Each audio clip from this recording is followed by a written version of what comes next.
अमरावतीमध्ये चंद्रशेखर बावनकुळेंवर ठाकरे सेना आक्रमक झाल्याचं पाहायला मिळालं। रुग्णालयाची पाहणी करण्यासाठी बावनकुळे न आल्यानं ठाकरे सेनेच्या पदाधिकारी आणि कार्यकर्त्यांनी आक्रमक भूमिका घेतली। सुषमा अंधारे आणि नितीन देशमुख यांनी पालकमंत्र्यांवर जोरदार टीका केलेली आहे। पालकमंत्री राजस्थानमध्ये पाणीपुरी खायला गेले काल। इथं घटना झाली, शेम त्यांच्या शेम जिल्ह्यात शेम घटना झाली। 3 बाळांचा मृत्यू झाला, 6 जण जखमी आहेत आणि अथल्य पालकमंत्री पाणीपुरी खाऊन व्हिडिओ व्हायरल करू राहिले।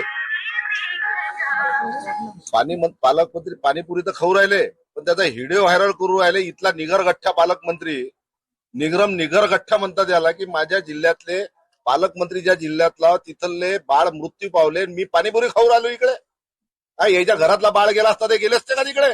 थोडीशी लाज वाटायला पाहिजे पालकमंत्र्याला।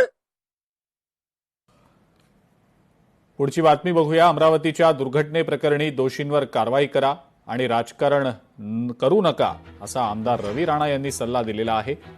रुग्णालयात जात रवी राणांकडून पाहणी देखील करण्यात आलेली आहे। नाही, अत्यंत दुर्दैवी घटना आहे आणि संपूर्ण महाराष्ट्राला, आमच्यासारख्या लोकप्रतिनिधीला सुद्धा मोठ्या प्रमाणात वेदना देणारी घटना आहे आणि वेदना ह्या न भरणाऱ्या वेदना आहे। एका आईचं बाळ 2-3 दिवसही जन्म झाल्यानंतर ते आपल्यासोबत ठेवू शकले नाही। एका आईने आपल्या बाळाला गमावलेलं आहे। त्याच्यामध्ये आज जी कमिटी मुख्यमंत्री महोदयांनी बसवलेली आहे, ज्या अमरावतीचे पालकमंत्री, राज्याचे महसूल मंत्री बावनकुळे साहेबांनी तातडीचे आदेश दिलेले आहे, त्या कमिटीच्या माध्यमातून जेही समोर येईल त्याच्यावर कडक कारवाई केली जाईल। ज्या कंपनीचे व्हेंटिलेटर होते त्या कंपनीवर सुद्धा गुन्हा दाखल झाला पाहिजे, त्याला महाराष्ट्रामध्ये ब्लॅकलिस्ट केलं पाहिजे। बातमी पुण्यातली आहे। पुण्यामध्ये आदिवासी मुलींच्या वसतिगृहाची दुरावस्था झाल्याचं समोर आलेलं आहे। वसतिगृहामध्ये मोठ्या प्रमाणावर गळती लागलेली आहे। विद्यार्थिनींच्या मूलभूत सुविधांचा प्रश्न देखील ऐरणीवर आलेला आहे।